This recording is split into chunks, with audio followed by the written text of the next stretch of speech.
자, 우리 인사합시다. 은혜 받읍시다.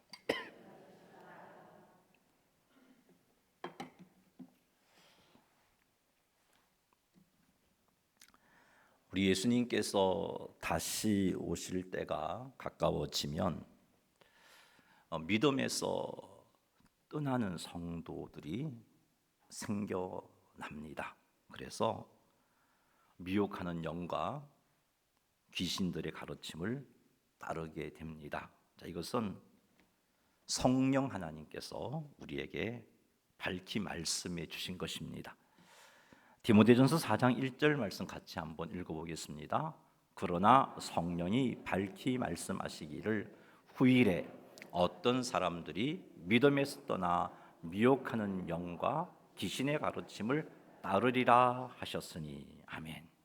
자, 여기서 후일은 말세적 주님의 재림의 때가 가까워진 때를 의미합니다. 이렇게 주님의 재림의 때가 가까워지면 사람들이 믿음에서 떠나서 미혹하는 영과 귀신의 가르침을 따르게 된다라고 성령께서 우리에게 밝히 말씀해 주셨습니다. 오늘 우리가 사는 시대가 바로 주님의 재림이 가까워진 시대입니다. 따라서 오늘날에도 우리 주변을 살펴보면 성도들 중에서 믿음에서 떠나 잘못된 가르침을 따르는 자들이 이미 생겨났고 또 지금도 생겨나고 있는 것을 우리는 깨달을 수 있습니다. 그 대표적인 일들이 성도들이 신천지의 미혹을 받아서 교회를 떠나게 된 일들이죠. 믿음을 떠나서 하나님께서 기뻐하시지 않는 그 잘못된 가르침들을 따라가는 일들이 이미 우리에게는 일어나고 있습니다. 마태복음 24장 말씀에 의하면 예수님께서 마지막 때에 일어날 징조 혹은 특징들을 언급해 주셨는데 그 예수님의 말씀에 의하면 마지막 때는 많은 사람이 자신을 그리스도라 하여 많은 사람을 미혹한다. 그렇게 말씀하고 있습니다. 자, 마태복음 24장 5절 말씀 읽어보겠습니다. 많은 사람이 내 이름으로 와서 이르되 나는 그리스도라 하여 많은 사람을 미혹하리라.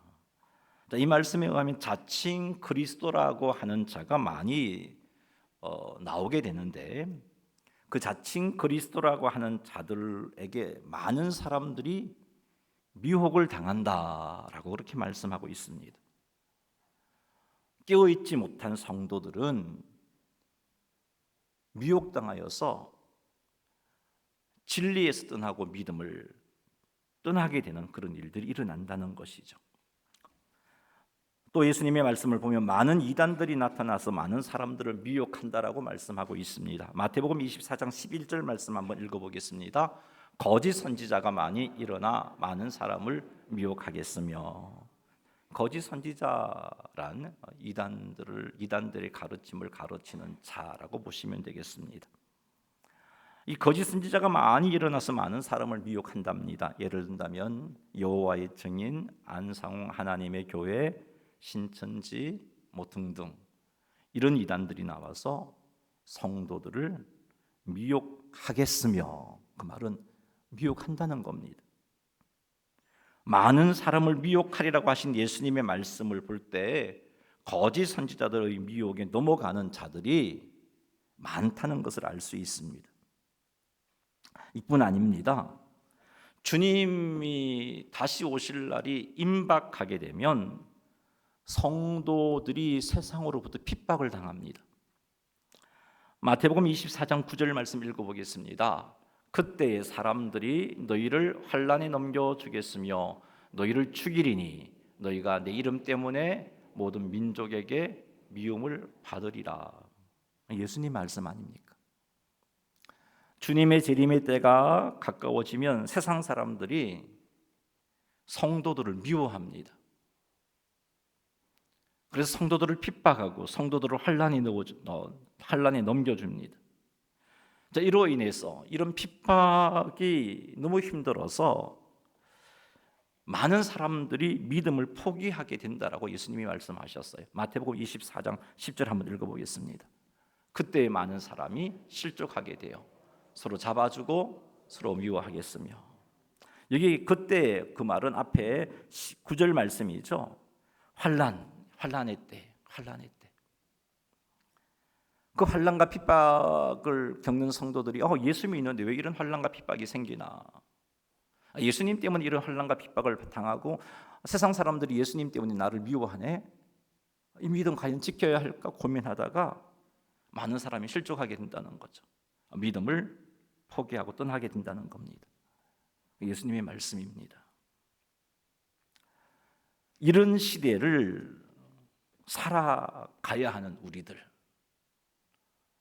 이런 시대를 살아가야 하는 우리들이 정신 차리지 아니하면 핍박 앞에서, 미혹 앞에서 우리의 믿음을 포기하게 된다는 겁니다. 핍박 앞에서 믿음을 떠나게 되고 미혹 앞에서 미혹당하여 그 잘못된 가르침을 따라가게 되고 믿음을 지키는 것이 너무 힘들어서 믿음을 포기하게 되는 겁니다. 마지막 시대는 미혹과 핍박의 시대입니다. 자, 이런 마지막 시대를 살아가야 한 우리들이 미혹하는 자들로부터 미혹당하지 아니하려면 어떻게 해야 할까요? 핍박과 환난으로부터 믿음을 포기하지 아니하려면 어떻게 해야 할까요? 자, 오늘은 배교하지 않으려면이라는 제목으로 이 질문에 관하여 그 답을 한번 살펴보도록 하겠습니다. 우리가 읽은 히브리서는 유대교회에서 개종한 그리스도인들, 유대 그리스도인들을 대상으로 하여 기록한 하나님의 말씀입니다. 이들 유대교회에서 개종한 유대 그리스도인들이 유대인들로부터 많은 핍박을 겪었습니다. 힘들었어요. 그 핍박 때문에 먹고 사는 것조차 힘들어졌습니다. 뿐만 아니라 거짓 선지자들의 가르침 때문에 미혹까지 받았습니다. 그래서 이 히브리서를 기록한 자가 누구인지 우리는 정확하게 알 수 없습니다만은 그가 보니까 이렇게 가만히 두어서는 안 되겠다 싶었던 거죠. 그래서 이 히브리서 기자는 히브리서 6장 1절에서 8절 말씀에서 하나님의 놀라운 은혜를 맛보고서 타락한 자들은 다시 새롭게 하여 회개할 수 없다라고 아주 강하게 경고했습니다. 자, 히브리서 6장 4절에서 6절 말씀 같이 한번 읽어보겠습니다. 어떤 경고를 하고 있는지 같이 한번 읽어보죠. 한번 빛을 받고 하늘의 은사를 맛보고 성령에 참여한 바 되고 하나님의 선한 말씀과 내세의 능력을 맛보고도 타락한 자들은 다시 새롭게 하여 회개하게 할 수 없나니 이는 그들이 하나님의 아들을 다시 십자가에 못 박아 드러내놓고 욕되게 함이라. 아멘. 한 번 빛을 받았다는 것은 복음의 진리를 듣고 그 복음을 받아들이고 믿은 것을 의미합니다. 이렇게 복음의 진리를 받아들여서 믿고 은사를 맛보고 성령에 참여한 바 되고 선한 말씀과 내세의 능력을 맛보고도 타락한 자, 믿음에서 떠나버린 자 다시는 회개할 수 없다고 아주 강하게 경고하고 있는 겁니다. 히브리서 기자가 이렇게 강하게 배교하는 것, 즉 믿음에서 떠나는 것이 심각한 일이라는 것을 강하게 언급한 것은 이 유대 그리스도인들이 핍박 때문에, 미혹 때문에 믿음에서 떠날 위태한 상황 가운데 있었기 때문입니다. 하나님의 놀라운 은혜를 이들이 체험했습니다. 그리고 성령 하나님의 도우심 가운데 능력 있는 그리스도인의 삶을 살아갔습니다. 그런데 하나님의 놀라운 은혜를 체험한 이들이 믿음에서 떠나서 하나님을 하나님을 믿는 믿음을 포기하려고 하고 있는 겁니다. 그런 그들에게 하나님의 놀라운 처음 은혜를 체험한 자들이 믿음에서 떠나게 되면 새롭게 하여 회개할 수 없다라고 강하게 강조했습니다. 왜 그런가? 은혜를 체험하고서 믿음을 떠나버리는 행동은 곧 하나님의 아들을 다시 십자가에 못 박아 드러내놓고 욕되게 하는 것이기 때문이다라고 히브리서에서 밝히고 있습니다. 유대 그리스도인들이 유대교의 핍박 때문에 믿음이 흔들렸습니다. 뿐만 아니라 잘못된 가르침의 미혹 때문에 믿음이 흔들렸습니다. 그래서 이들에게 이렇게 강하게 경고함으로 믿음에서 떠나지 않도록 한 것입니다. 이렇게 강하게 경고한 뒤에 히브리서 기자는 9절과 같이 말하고 있습니다. 9절 한번 읽어보겠습니다. 사랑하는 자들아, 우리가 이같이 말하나 너희에게는 이보다 더 좋은 것 곧 구원에 속한 것이 있음을 확신하노라. 우리가 이같이 말하나, 그 말은 하나님의 놀라운 은혜를 맛보고서 믿음에서 떠난 자들은 결코 회개할 수 없다라고 아주 강하게 내가 너희들에게 말했지만, 이런 의미겠죠. 그렇게 말했지만 사실은 너희에게는, 내가 너희를 보니까 알 수 있는데, 이보다 더 좋은 것 곧 구원에 속한 것이 너희에게 있음을 우리가 확신한다라고 말하고 있습니다. 여기서 말씀하고 있는 구원에 속한 것이란 구원을 선물로 받아 누릴 수 있는 믿음, 그 믿음을 의미합니다. 그리고 구원받은 하나님의 백성들에게 하나님께서 함께 하시는 것, 그것을 의미합니다. 이것이 구원에 속한 것입니다. 히브리서 기자는 유대 그리스도인들에게 이런 믿음이 있다는 것을 내가 확신한다. 내가 너희들을 보니까 너희들에게 하나님께서 함께 하시는 은혜가 있다는 것을 확신한다라고 말하고 있는 겁니다. 자, 히브리서 기자가 무엇을 보고, 유대 그리스도인들이 무엇을 보고 이 유대 그리스도인들에게 구원에 이르는 믿음이 있다는 것을 확신했을까요? 이 히브리서 기자가 유대 그리스도인들의 무엇을 보고 전능하신 하나님께서 그들과 함께 하고 계심이 틀림이 없다라고 확신을 했을까요? 그것은 이 유대 그리스도인들에게서, 인들의 삶에서 나타난 구원을 얻은 자들의 열매들을 보았기 때문입니다. 하나님 자녀들에게서 맺히는 열매들을 보았기 때문입니다. 즉 하나님을 사랑하는 모습을 보았기 때문입니다. 하나님을 사랑함으로 하나님 말씀에 순종하는 모습을 보았습니다. 하나님을 사랑함으로 하나님의 뜻에 순종하는 모습을 보았습니다. 하나님을 사랑함으로 성도들을 섬기는 모습을 보았고, 하나님을 사랑함으로 하나님을 섬기는 모습을 보았어요.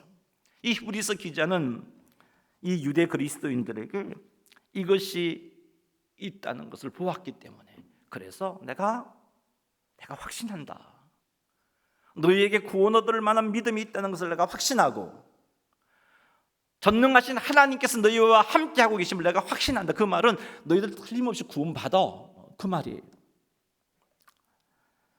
히브리서 6장 10절에서 히브리서 기자가 이 유대 그리스도인들에게 보았던 그 열매들을 언급하고 있는데 한번 읽어보겠습니다. 6장 10절 말씀입니다. 하나님은 불의하지 아니하사 너희 행위와 그의 이름을 위하여 나타낸 사랑으로 이미 성도들을 섬긴 것과 이제도 섬기고 있는 것을 잊어버리지 아니하시느니라. 자, 우리 이 6장 10절 말씀에서 무엇을 알게 되냐 하면은 이 유대 그리스도인들이 하나님을 사랑했다는 것을 알 수 있습니다. 이 유대 그리스도인들이 지금도 하나님을 사랑하고 있다는 것을 알 수 있습니다. 이 유대 그리스도인들이 하나님을 사랑함으로 성도들을 지금도 섬기고 있다는 것을 우리는 알 수 있습니다.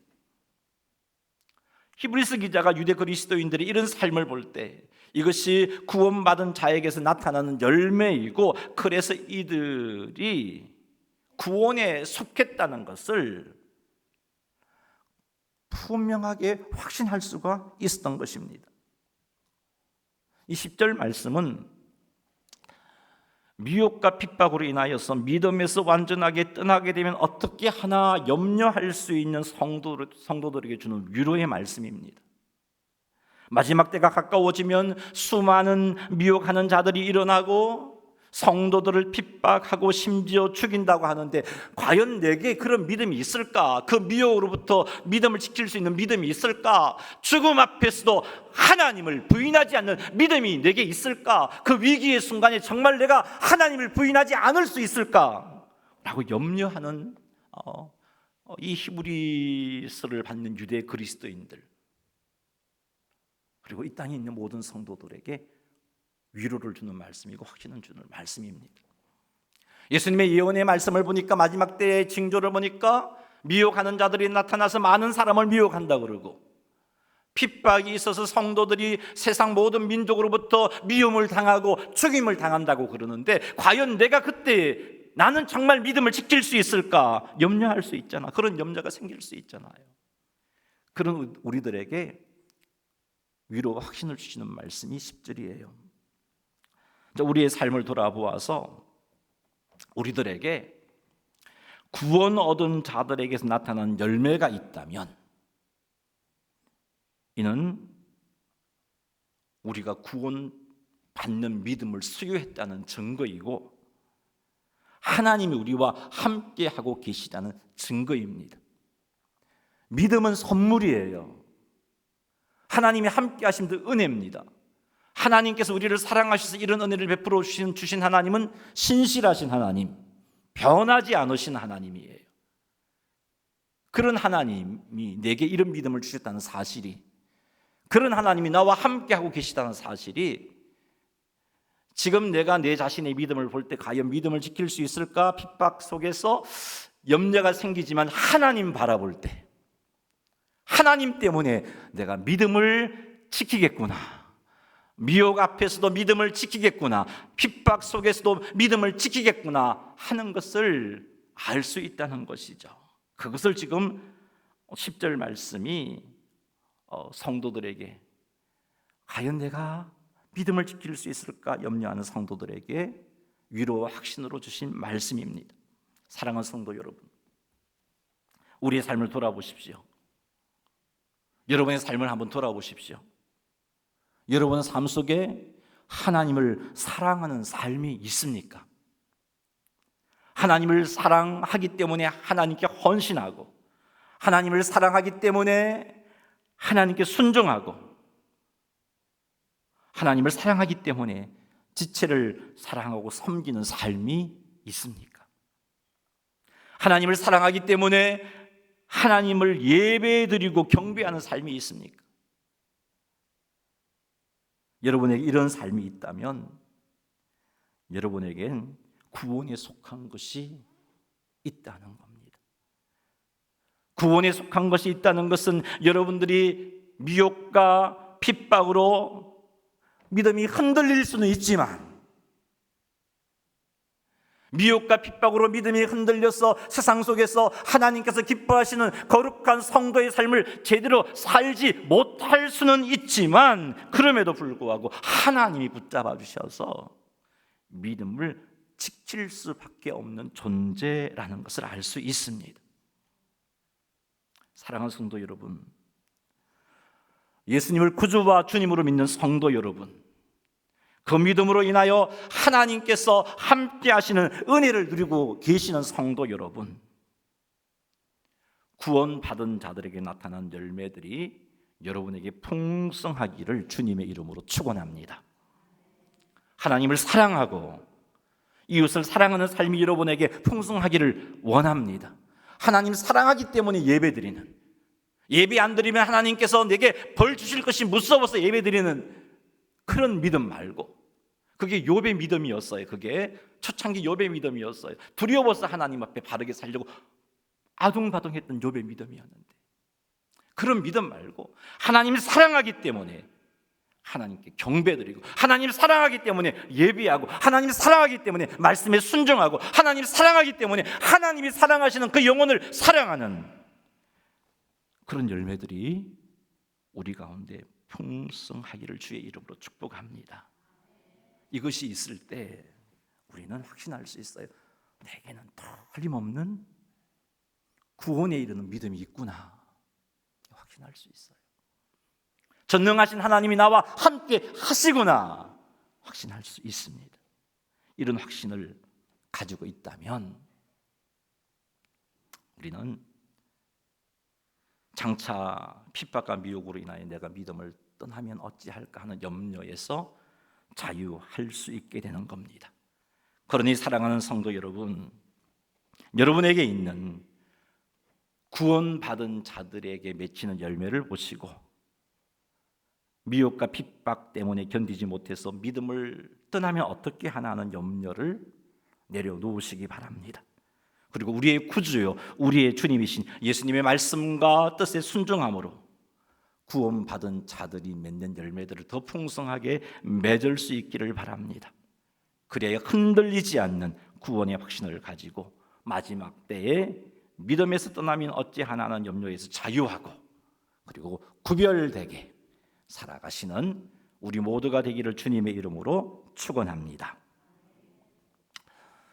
또 히브리서 기자는 유대 그리스도인들에게 하나님께서 부당하지 않으신 분이심을 밝히고 있습니다. 하나님께서 부당하시지 않으신 분이기 때문에 하나님을 사랑함으로 행한 모든 것들을 하나님이 잊지 아니하시고 그것에 대해서 갚아주시는 분이다라는 말씀을 해주고 있습니다. 다시 10절 한번 읽어보겠습니다. 하나님은 불의하지 아니하사 너희 행위와 그의 이름을 위하여 나타낸 사랑으로 이미 성도를 섬긴 것과 이제도 섬기고 있는 것을 잊어버리지 아니하시느니라. 아멘. 자, 여기서 이 말씀 보세요. 불의하지 아니하시다는 것은 부당하지 않다는 의미예요. 하나님이 부당하지 않다. 그래서 성도들의 수고를 잊지 아니하시고 다 갚아주시는 분이시다라는 의미입니다. 하나님을 사랑하고 하나님을 사랑함으로 여러 가지 일을 행했음에도 불구하고 우리의 삶 속에서 어려움이 생길 때가 있지 않습니까? 하나님을 사랑하고 하나님을 사랑하기 때문에 행했던 많은 일들이 있음에도 불구하고 핍박을 당할 수 있고 그 핍박이 점점 강하여질 때도 있습니다. 그때 여러분 우리들은 정말 하나님 살아계시는 것 맞을까 하는 의심을 할 수 있어요. 사단이 그런 의심으로 우리의 믿음을 흔들어 놓을 수 있단 말입니다. 그 의심이 자라게 되면 핍박과 미혹 앞에서 믿음이 흔들리게 되고 믿음이 흔들리면 믿음에서 떠날 가능성이 커지게 되는 거죠. 그래서 히브리서 기자는 핍박과 미혹으로 흔들리고 있는 이들에게 하나님은 부당하지 않으신 분이시고 하나님은 너희들의 행위와 하나님을 사랑함으로 나타낸 모든 것을 잊어버리지 않으신다라고 밝히고 있는 겁니다. 사랑하는 성도 여러분, 하나님을 사랑하고 하나님을 사랑으로 행한 모든 우리의 섬김이 있음에도 불구하고 여전히 힘들고 어려울 수 있습니다.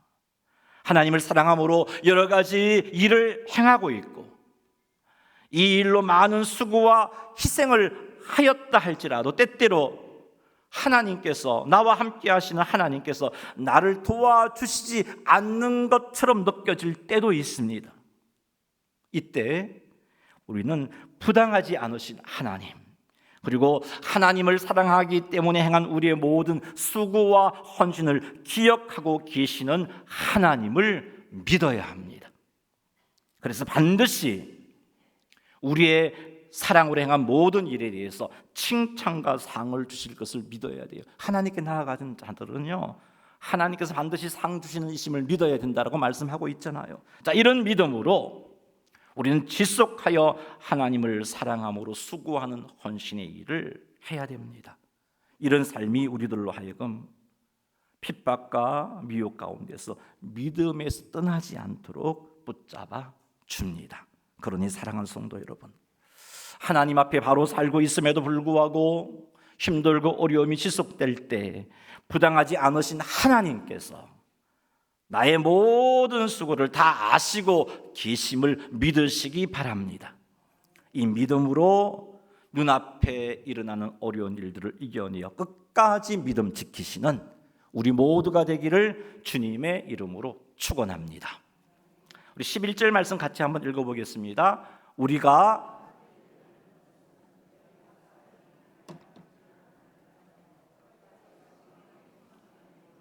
아멘. 자, 히브리서 기자가 지금 성도들이 끝까지 소망의 풍성함에 이르기를 간절하게 원한다라고 지금 11절에서 밝히고 있습니다. 이 소망은요, 구원의 완성, 영광의 하나님 나라에서 주와 함께하는 삶을 의미합니다. 그게 소망이에요. 근데 이 풍성함으로 번역한 플레로포리아라는 단어의 의미는 완전한 신뢰. 이게 풍성함의 의미가 완전하게 신뢰하는 것, 확신하는 것, 그런 의미입니다. 그래서 소망의 풍성함에 이른다는 것은 구원의 완성에 대해서, 영광의 하나님 나라에서 주와 함께 사는 삶에 대해서 완전하게 신뢰하는 것, 확신을 가지게 되는 것을 의미합니다.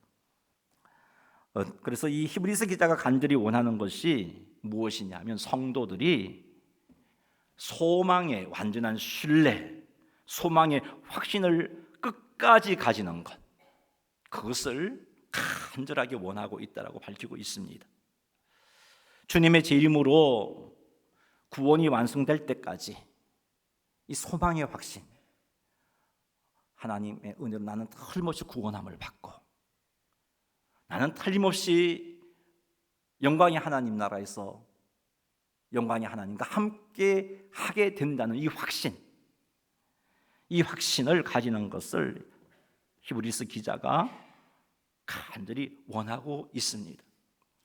소망의 확신, 완전한 신뢰를 가지게 되면은 핍박 중에도 미혹함에도 우리로 하여금 그 소망의 확신이 믿음에서 떠나지 않도록 만들어줍니다. 그래서 이 히브리서 기자가 소망의 확신을 이 성도들이 끝까지 주님 다시 오시는 그 순간까지 소망의 확신 가지고 살아가기를 간절히 원한다라고 그렇게 말씀하고 있는 겁니다. 자, 그렇다면 소망의 완전한 신뢰, 소망의 확신을 가지려면 어떻게 해야 하는가? 11절 말씀에 의하면 각 사람이 동일한 부지런함을 나타내야 된다라고 말하고 있습니다. 자, 무엇에 대한 부지런함인가? 하나님을 사랑하고 이웃을 사랑하는 부지런함입니다. 예배와 봉사와 헌신에 대한 부지런함입니다. 부지런히 예배를 드리고 부지런히 봉사하고 부지런히 하나님을 사랑하고 부지런히 이웃을 사랑하는 겁니다. 자, 이런 사람은요, 이런데 부지런한 사람은 소망의 확신도 틀림이 없습니다. 그 소망에 관한 완전한 확신, 신뢰를 가질 수 있습니다. 이런데 부지런한 사람은 영적으로 깨어있는 사람입니다. 이런데 부지런한 사람은 하나님 주시는 은혜를 공급받는 사람입니다. 말씀의 깨달음도 있습니다. 주의 위로함도 있습니다. 이런 부지런함이 어제나 오늘 그리고 내일 동일하게 우리에게 있어야 하는 겁니다. 이렇게 한결같이 부지런함으로 하나님을 섬기며 사는 것, 어제도 오늘도 내일도 동일한 부지런함을 가지고 하나님을 예배하고 하나님을 찬양하고 하나님을 기도하고 하나님의 말씀을 가까이 하는 것, 기쁠 때에도 슬플 때에도 동일한 부지런함을 가지고 주신 사명을 감당하는 것, 이것이 우리들로 하여금 소망의 확신을 가지게 만들어 주는 겁니다. 그 말은 달리 말하면 내가 참 열심히 하나님을 섬기고 부지런히 하나님을 섬겼는데 이 열심이 시들해지면 소망의 확신도 시들해진다는 말이에요. 여러분 삶을 한번 돌아보십시오. 부지런하게 하나님을 섬겼을 때 성령 충만했잖아요. 부지런하게 하나님을 섬겼을 때 죄와 싸워 이기는 삶을 살았잖아요. 그런데 이런저런 이유 때문에 내게 주신 사명에 나태하기 시작했을 때, 예배에 대해서 시들해지고 기도가 시들해지고 섬김이 시들해졌을 때 소망의 확신까지 시들해져 버렸잖아요. 그렇게 우리는 미혹과 핍박 앞에서 믿음을 지켜내기가 힘들어지는 겁니다. 이 소망의 확신이 우리들로 하여금 핍박과 미혹에서 믿음을 지키게 만들어주는데, 이 소망의 확신을 가지는 것은 부지런함 부지런함입니다. 그러니 사랑하는 성도 여러분, 동일한 부지런함으로, 어제도 오늘도 내일도 변함없는 동일한 부지런함으로 하나님을 섬기고 믿는 자로서 반드시 맺어야 할 열매들을 풍성히 맺어서 소망의 완전한 신뢰를 주님이 재림하시는 그날까지 소유하시기를 주의 이름으로 축원합니다. 그리하여 핍박과 미혹 속에서도 믿음을 지키시는 성도님들이 다 되시기를 바랍니다. 우리 마지막 12절 말씀 한번 읽어보겠습니다. 시작.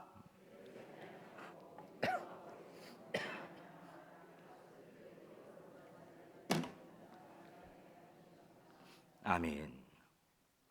12절 말씀은 우리들로 하여금 믿음에 떠나지 않도록 하기 위해서 우리가 갖추어야 할 것 두 가지를 말씀해 주고 있습니다. 그 첫 번째는 게으르지 않는 겁니다. 그리고 두 번째는 표현이 길지요. 믿음과 오래 참음으로 말미암아 약속들을 기업으로 받은 자들을 본받는 자가 되는 겁니다.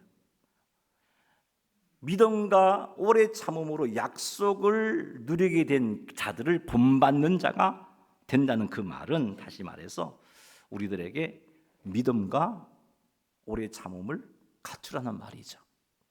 그래서 두 번째는 믿음과 오래 참음을 갖추는 것, 그것이 믿음에 떠나지 않게 해주는 겁니다. 우리 앞에 것을 한번 살펴볼게요. 자, 게으르지 않아야 된다라고 말했는데, 이 6장 12절에 게으르지 않아야 된다고 말한 그 게으르다와 동일한 단어가 히브리서 5장 11절에도 나와요. 자, 한번 5장 11절 한번 읽어보겠습니다. 멜기세덱에 관하여는 우리가 할 말이 많으나 너희가 듣는 것이 두나무로 설명하기 어려우니라. 이게 우리는 두나무로라고 번역했는데 이 헬라어가 노스로스라는 단어인데요. 이 노스로스라는 단어가 어떤 의미가 있냐면은 느리다, 게으르다, 무디다 이런 뜻이 있어요. 그래서 히브리서 5장 11절에서는 듣는 것이 둔하다라고 번역을 했는데 같은 단어예요. 이 5장 11절에 이 둔하다는 말이나 12절에 게으르다라는 말은 같은 단어인데, 이 의미를 생각한다면 이 멜기세덱에 관하여 우리가 할 말이 많지만 너희가 듣는 것이 느리고 듣는 것에 무디기 때문에, 듣는 것에 게으르기 때문에 이 멜기세덱에 같은 영적인 진리를 내가 너희들이 가르치기 어렵다라고 히브리서 기자가 말하고 있는 겁니다.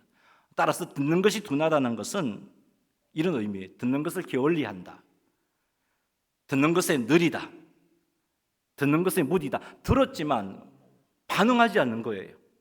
그게 무슨 말씀인지 알았지만 그 말씀에 반응하지 않는 무딘, 그런 것을 의미합니다. 자, 이런 상태는요, 듣는 것에 둔한 상태, 노스로스라는 상태, 게으른 상태, 이런 상태는 들어야 할 것을 못 듣습니다. 들어도 깨닫지 못합니다. 들어도 심각하게 생각하지 않습니다. 그냥 심각하게 생각하지 않으니까 말씀을 들어도 반응하지 않는 거죠. 그렇구나, 그런 말씀이 있구나. 그러니 영적으로 성장할 수가 없어요. 영적으로 성장하지 못하니까 늘 영적 어린아이의 모습을 가지게 되고, 그런 상태에서 이단들이 와서 이런 말 저런 말 해보면 그 말이 그런가? 넘어가 버리는 거예요. 흔들리는 겁니다. 환난과 핍박으로 믿음이 흔들리게 되는 것입니다. 자, 히브리서 6장 12절에서 게으르지 않다는 것은 바로 이런 의미예요. 하나님의 말씀을 듣는 일에 게으르지 아니하다는 겁니다. 하나님의 말씀을 듣는 것에 무디게 하지 않는다는 겁니다. 하나님과 친밀한 관계를 맺는 일에 게을리하지 않는다는 겁니다. 말씀을 듣고 하나님과의 친밀한 관계를 맺는 일에 게으르지 않고 무디지 않고 더디지 않으면 핍박과 미혹 가운데 믿음을 지킬 수 있습니다. 미혹을 분별할 수 있습니다. 그래서 믿음에 떠나지 않는 겁니다. 다시 말하면, 거꾸로 말하면, 여러분, 이 말씀을 듣고 하나님과 친밀한 관계를 맺는 일에 게으르고 더디고 무디면 어떻게 되겠어요? 미혹 앞에서 분별하지 못하게 되고, 핍박 앞에서 믿음을 지키지 못하게 되고, 믿음에서 떠나게 되는 거예요. 사랑하는 성도 여러분, 하나님의 말씀을 듣고 하나님과의 친밀한 관계를 유지하는 일에 게으르지 마세요. 우리가 사는 시대는요, 미혹과 핍박의 시대입니다. 이런 미혹과 핍박의 시대에서 우리가 게으르면, 말씀 앞에 무디게 반응하면, 말씀 앞에 즉각적으로 반응하지 못하면 우리는 흔들릴 수밖에 없습니다. 그러니 하나님과 친밀한 관계를 맺는 일에 게으르지 마십시오. 하나님과 친밀한 관계를 맺는 일에 더디게 행동하지 마십시오. 말씀과 기도로 하나님을 만나는 일에 게으르지 마십시오. 예배를 통해서 하나님의 임재를 경험하는 일에 무디지 마시기 바랍니다. 말씀과 하나님과의 친밀한 관계를 유지함으로 우리가 핍박과 미혹 앞에서 흔들리지 않는 그런 삶을 살아야 이 시대를 잘 살아갈 수 있습니다. 두 번째, 12절이 가르쳐주는 믿음에서 떠나지 않기 위해서 우리가 힘써야 할 것은 믿음을 가지고 오래 참는 것입니다. 믿음은 오래 참음을 가능하게 만들어주는 것이고, 오래 참음은 우리에게 믿음이 있다는 것을 증명해 주는 것입니다. 이 말은 믿음이 없이는 오래 참을 수 없다는 것이죠. 하나님의 약속을 붙잡고 오래 참는 것은 내게 믿음이 있다는 것을 드러내는 일이라는 것입니다. 아브라함이 하나님의 약속을 받아 누릴 수 있었던 것은 하나님께서 약속하신 것을 반드시 이루신다는 믿음이 있었기 때문이고, 이 믿음으로 오래 참을 수 있었기 때문이에요. 요셉이 애굽의 총리가 되어 7년 흉년 중에 하나님의 백성들을 보존할 수 있었던 것은 요셉이 믿음과 오래 참음을 소유했기 때문인 것입니다. 마지막 시대, 핍박과 미혹의 시대에 끝까지 믿음을 지켜서 소망의 확신을 가지고, 그 소망의 확신이 실제로 경험되어지기 위해서 우리가 반드시 갖추어야 할 것, 그것은 믿음과 오래 참음입니다. 사랑하는 성도 여러분, 하나님께서 나의 구원자가 되시고 나와 함께 하시고 나를 인도하시고 나를 보호해 주심을 온전히 믿으시기 바랍니다. 하나님께서 신실하셔서 반드시 약속하신 것을 이루어 주심을 믿으시기 바랍니다. 이 믿음의 근거한 오래 참음으로 핍박과 미혹의 시대를 이겨내시기 바랍니다. 이렇게 하여 끝까지 믿음을 지킴으로 구원의 완성을 경험하고 영광의 하나님 나라에서 영원토록 함께하는 복을 누리는 우리 모두가 되기를 주의 이름으로 축복합니다. 말씀을 맺겠습니다. 예수님이 말씀하신 마지막 시대의 특징들을 기억하십시오. 이번 주 셀 예배 때에도 그 본문을 가지고 여러분들이 셀 모임을 할 겁니다. 예수님이 마지막 때에 일어난 일들에 대해서 우리가 셀 모임을 할 텐데 그걸 잘 가슴에 새기세요. 우리가 사는 마지막 때에 일어난 징조들을 가슴에 새기시고, 그리고 여러분, 이런 미혹과 핍박에도 불구하고 끝까지 믿음을 지켜서 하나님 나라에서 하나님과 함께하는 복을 누려야 되는데, 이런 삶을 살기 위해서 갖추어야 할 오늘 5가지를 제가 말씀드렸어요. 첫째는 구원받은 자로서 합당한 삶의 열매를 맺음으로 우리에게 구원이 이르는 믿음이 있다는 것과 하나님께서 함께 하심에 대한 확신을 가지는 거라고 그랬어요. 이런 확신을 가지시기 바랍니다. 두 번째는 하나님께서 부당하지 않으시기 때문에, 우리가 하나님을 사랑하기 때문에 행했던 모든 것들을 다 기억하시고 갚아주신다는 것을 확신하시기 바랍니다. 비록 더디다 할지라도 분명히 반드시 갚아주십니다. 세 번째는 동일한 부지런함으로, 처음 내가 예수님을 만나고 구원의 감격 속에서 기쁜 날 주 나의 죄 다시 선 날 그렇게 찬양하며 즐거워했다가 어느 정도 신앙의 연주가 깊어지니까 시들시들해지고, 그래서 열심 부지런함이 사라져버리는 그런 모습 아니고, 동일한 부지런함으로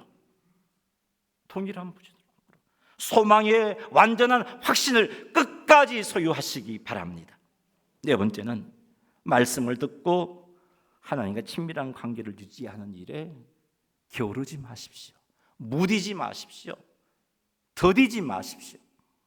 마지막으로 어떠한 환경 속에서도 믿음과 오래 참음으로 승리하시는 여러분 되시기 바랍니다. 이렇게 하여서 어떤 미혹과 핍박 속에서도 배교하지 않으시는 성도님들이 다 되시기를 주님의 이름으로 축원합니다. 우리 한번 말씀 붙잡고 기도하겠습니다. 마지막 시대 때 여러분 깨어있지 않으면 미혹과 핍박 가운데 우리는 흔들릴 수밖에 없어요. 그래서 하나님의 자녀답게 살지 못하고 하나님의 영광을 가릴 수밖에 없어요. 내게 구원을 얻을 만한 완전한 믿음이 있기 때문에 하나님이 지켜주실 것은 틀림이 없지만, 그러나 내가 깨어있지 못하면 참 원수들의 조롱거리가 되고 마는 것이죠. 그러니 오늘 이 시간 이 말씀들을 기억하면서 하나님, 내가 미혹과 핍박의 시대의 믿음을 지키며 믿음을 떠나지 않는 삶을 살아갈 수 있도록 오늘 주신 말씀들을 기억하며 이 5가지 이 말씀 쫓아서 살아갈 수 있게 하옵소서. 우리 이 시간 주의 이름 한번 부르며 기도하겠습니다. 주여, 하나님 아버지, 우리는 미혹과 핍박의 시대에 살고 있습니다. 하나님 아버지, 앞으로 점점 더 미혹과 핍박이 강하게 드러날 것입니다. 이런 가운데 우리가 믿음을 지키려면 하나님 아버지, 우리가 구원받은 자로서 합당한 삶의 열매를 풍성히 맺어서 하나님께서 나와 함께 하심에 대한 확신과 내게 구원에 이르는 믿음이 있다는 확신을 가져야 하겠습니다. 하나님 아버지, 이런 확신을 우리에게 허락하여 주옵소서. 그리고 하나님께서 부당하지 않으시기 때문에 우리의 행위와 우리의 수고를 다 기억하시고 갚아주신다는 것을 확신하게 하여 주옵소서. 하나님, 그리고 통일한 부지런함으로 변함없이 하나님 아버지, 하나님을 사랑하고 하나님을 섬김으로 소망이 완전한 확신을 끝까지 소유할 수 있게 하옵소서. 그리고 4번째, 말씀을 듣고 하나님과 친밀한 관계를 유지하는 일에 게으르지 말게 하옵소서. 마지막으로 어떤 환경 속에서도 믿음과 오래 참음으로 승리할 수 있게 하옵소서. 주신 말씀이 우리의 영혼에서 울림이 있게 하시고, 그래서 하나님 앞에 온전한 모습으로 설 수 있는 저희들 에게 인도하옵소서. 예수님의 이름으로 기도드리옵나이다. 아멘. 찬송가 359장